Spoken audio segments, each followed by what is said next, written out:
Thank you for joining me on this Friday morning. This has been a great week.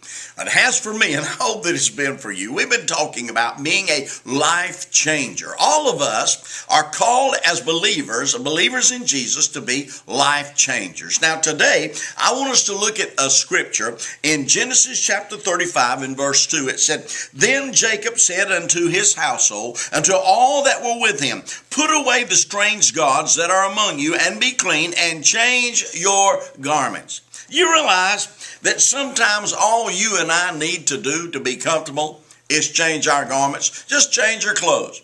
Have you ever put on a clothes that were not appropriate for the event, or maybe the weather? Maybe you put on something and it was just too hot, and you said, "Oh, I wish I had not worn this. It's just too hot to wear this." Or maybe it's the opposite. Maybe you were involved in something and you found out that your clothes were not providing warmth for you, and you wish that you had on something more.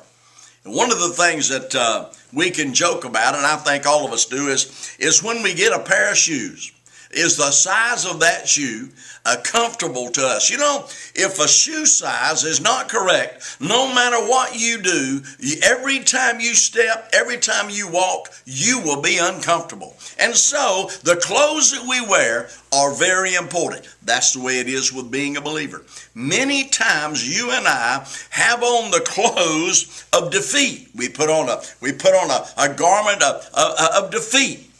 I recall one story when Jesus was passing through an area, and a blind man was there, and he heard Jesus was coming, and he cried out, "Jesus, have mercy." And Jesus stopped, and the Bible said the blind man threw off his garment, threw off his cloak, threw it off and came to Jesus. Sometimes we, like this blind man, we have on a garment that represents failure or defeat in our life. We must be willing to change that garment for a garment that Jesus said he would give you. He gives you a robe of righteousness. He gives you a robe or clothes of royalty.